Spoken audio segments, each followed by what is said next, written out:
Yes, people, how are you doing? So, we've got to day 5. Halfway now. Day 5, if you remember from day 4 that we did last time, the first line is where to start. So, on day 5, by the way, if you've not seen day 4, 3, 2 or 1, go get some context, yeah? It'll be on the channel. So this was a Monday the 3rd of November 2025. An arrow over the air, a very rainy cloud. So where to start? Well, that spot was perfect my arse. Yeah, it was a beautiful view, but a death trap. If I can remember that. Oh, it was hectic. Oh, it was scary. I thought I might die. Genuinely thought I might die. No trees covering meant that I was absolutely bombarded by the winds created by the storm. Maybe I slept for 10 minutes until I eventually one gust threatened to throw Michelle with me, that's the van if you'd forgotten, Michelle with me in her off the side of the cliff. So she, oh mate, it was hectic, and this nervous system stuff and the release and the trauma was just getting more and more intense, as you can see from day 4.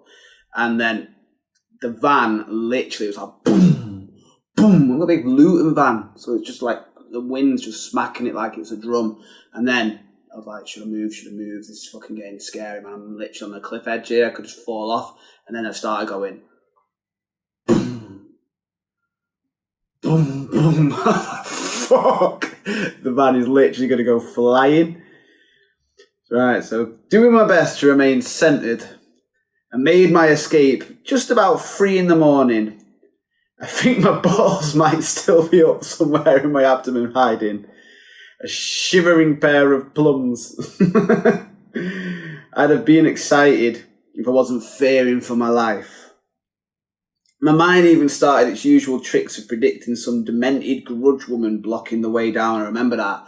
Rain just going nuts, wind hitting us, and we're going down the side of the cliff so that I just could be nearer to like trees for blocking me. And then I just had this image in my head of this woman being in the headlights with the rain going, just stood in the middle of this small path I'm driving down and just being like hair over her and just waiting for me. And I was like, oh, creative imagination, thank you for that. Alright, where are we up to? Yeah, fortunately that was codshite, as usual, and I found a safer spot, which I remember from earlier. This is where I now stay for the rest of the trip. I don't fucking know about that, I can tell you that. Let's not count our chickens before they hatch, but this one is low enough, not perched on the side of a cliff, with a big sign on it saying, push me wind, and has tree cover. But not too close to them, so that they could crush me if they decide to call it quits. In brackets I've put, Bobby would approve of this one, methinks. Eventually, I got to sleep, maybe 4 or 5 or 8. Waking after 10, I decided to have a walk to get some fresh air in the lungs and on my face. When I reached the crime scene of last night, I was glad to find a small knife that I must have dropped last night.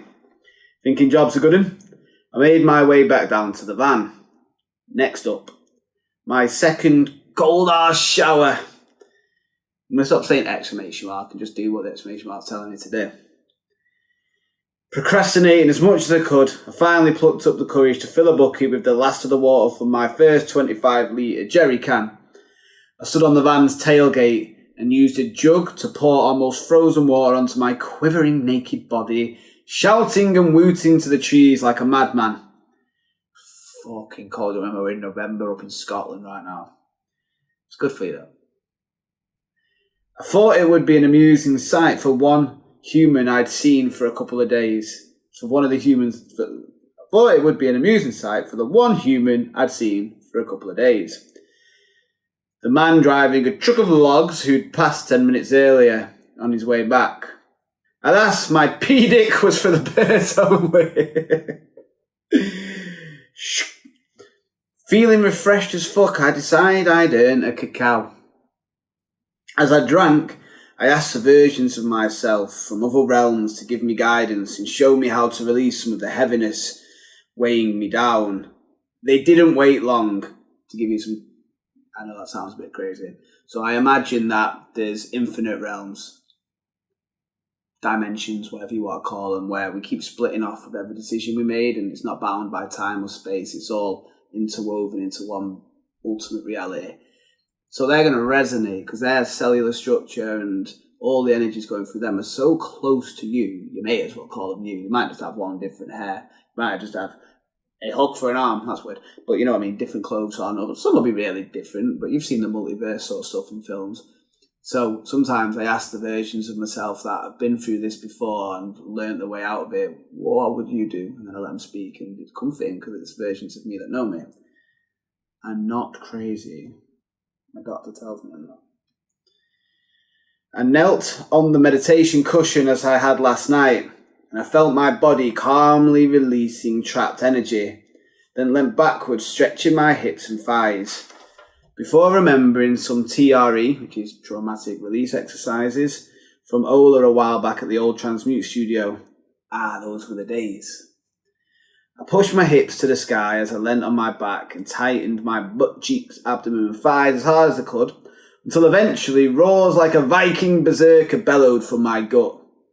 Then proceeded a very long process of shaking uncontrollably, tightening and relaxing of different muscles, and a lot of old memories of being taken advantage of, bullied, rejected, ostracized, shamed, hated, laughed at, losing loved ones, etc.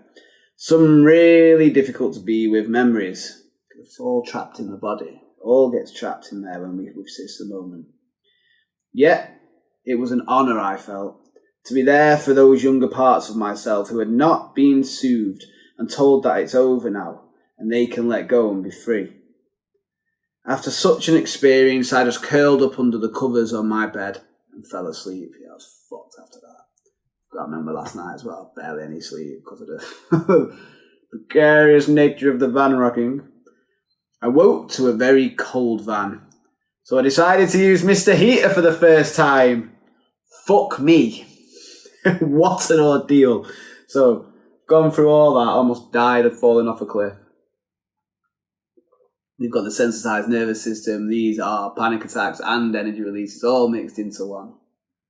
Actually, I don't feel like the panic attacks yet. So there is a difference. A big difference. So I'm feeling a bit short on patience. My powers of patience were surely tested. It was the heater's version of computer says no.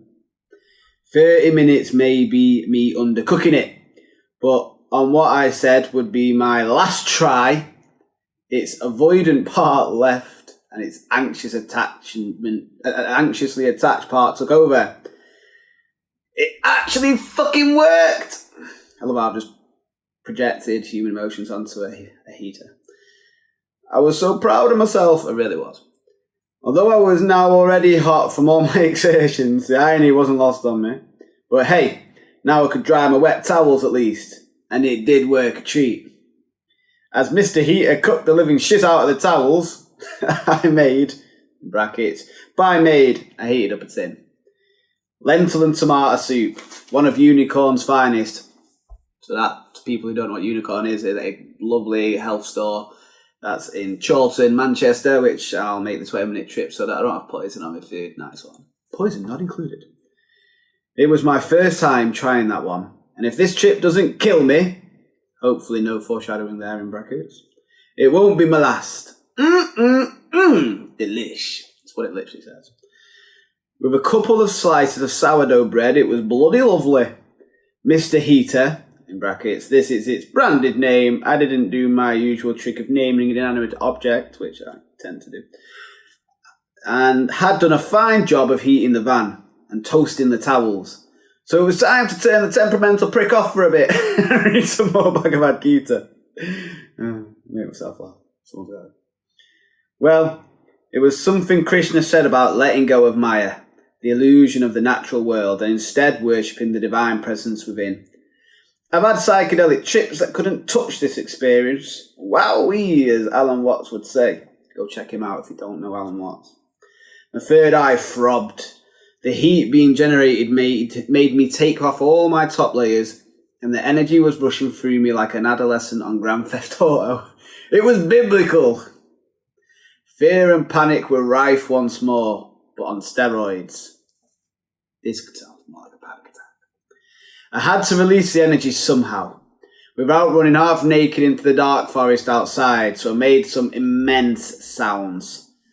This time, though, I kept focusing on my brow chakra, as Krishna's advised. This is where your connection to the divine self resides, he said. I felt calmer, even though my body was going nuts, in brackets. Part of me genuinely thought I was going to die. High panic attack. I would be sad to leave people like Mum and Bobby and Jules and my oldest friend Anthony, etc., but I let go nevertheless. Yeah, that was pretty deep, I remember that. I was fucking like, I genuinely thought I was going to die. That's how it felt. Like, this can't be anything but maybe a heart attack or some sort of poisoning or something. I'm going to die, and, well, it'd be nasty to go, but also, I'm not fucking running. Alternate dimensional beings told me I need not fear them. They were there to help. I'm starting to lose it a little bit. Or maybe they were. I don't know. But in my head, by this point, I felt like alternate dimensional beings were coming to help heal and bring some darkness and demonic shit out of my system.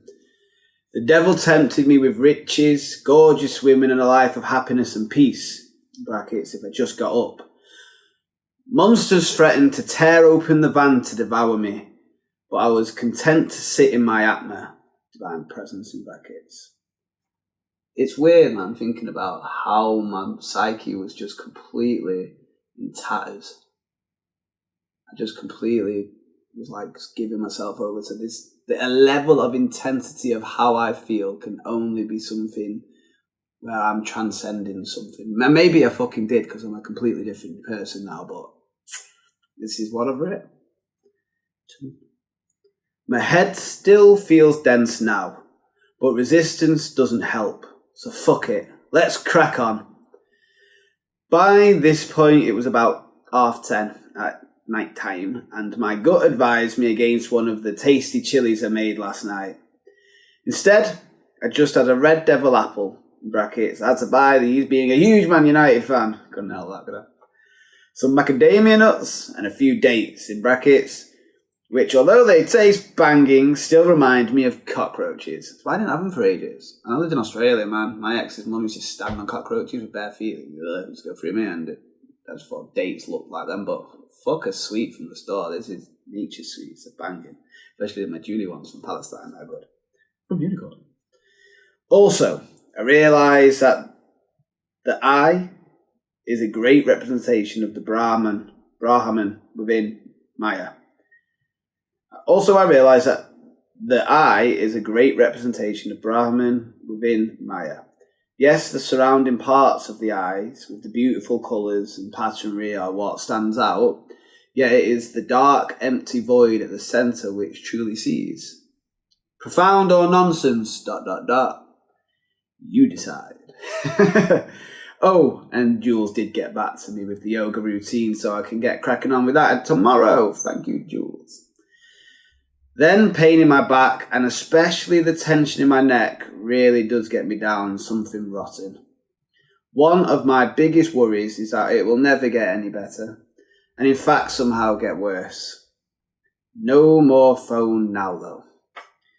And I also forgot to add that I got some real good practice in with the Sit With It poem. In brackets, very apt indeed. Yeah, I don't know if I mentioned, but I wrote a poem after the 10-day Vipassana that I did the second time called Sit With It. Be still, be silent, sit with it, sit with it, sit with it. It's a lot longer than that, but that's kind of the gist. It's one of my favourites to express. God, I'm only on day 4 of the trip. I kind of saw day 1 as 0, so that's why I'm actually on day 5, blah, blah, blah. Will I survive 10 times more of this? No, that's why I left. Stay tuned to find out, ... Oh, and then I've just got a whole page here that says, I can feel a big shift happening. Indeed. Indeed it did. So thanks if you've listened to day 5, aren't you lovely? Taking the time to get to know what happened in a forest. It was one of the most pivotal moments of my life. Still strange reading it back. Words do a clumsy job of trying to express what actually happened, but yeah, doing my best with it. The journal did help to keep me sane, and it's good to go back over it. So we're halfway. That's it's mad going back, thinking about being on the side of that cliff and just the terror that's just rushing through my body at that moment. Shit. I really thought I was going to die that night. And then when the day after, which is obviously the day that we're just talking about, when all that was coming up, and I would say if that wasn't the first panic attack, it's very fucking close to it. There is a difference. It's like an explosion, panic and energy that just completely, it's awful how you feel. Whereas this was a massive release of a nervous system that's completely shot to shit. And then I'm trying to make sense of it with my mind. So that's why I'm mentioning like monsters and interdimensional beings. And I'm just, what the fuck is happening? I have to try and explain it somehow, is how my mind enters these moments. A lot less nowadays. Little tip for you. Let it all just, emotions, sensations, thoughts, the outside world, let them just do the thing. Leave it alone. Don't mess with it. The body knows what to do. You aren't this being, this name, this body, these sensations. They'll pass. They always do. You're that thing that's always beneath it all. That blackness that sees it in the eyes. Yeah, you are the eye. That's why you say I, right? Anyway, thanks for sticking around. It really does mean a lot if you're even just one person who's getting to know a little bit of me and it's helping you, hopefully, in some way, or it's just entertaining you. Well, peace and love. Now for our sponsor. Alright, so I said I'd tell you a little bit about you for herbals, eh? So, the Dream Healer. It's cool, this one. So this one, if you know, you know. We've got the blue lotus flower, which the Egyptians used to love. Lucid dreaming, it also calms the nervous system. You've got mugwort from this land, England, if you're watching from abroad. Bobinsana bark from Peru, and then rose petals to give it a bit of a gentle vibe. And then Bobby the Forager, absolute genius. Imagine Walter White from Breaking Bad, but he's gone into the wellness community instead. And he says we don't put no poison with our medicine, and he's absolutely right. So we use apple cider vinegar, organic apple cider vinegar, and then a little bit of agave. And you have this before you go to sleep. Are you like lucid, vivid, restful sleeps? And if you work with it for a while, because some people aren't sensitive to it straight away, it gets real interesting. So yeah, the Dream Healer, if you want to get onto that, it's on the Meditation with Michael store. I'll put a little link for you. And then we've got the Agua de Florida spray. Yeah, man. Again, no poisons, so no alcohol is in this. It's all organic, like witch hazel rather than alcohol and such, and water. And then he's made, Bobby again, Agua de Florida ether spray. So we've got the ether drop, the ether spray.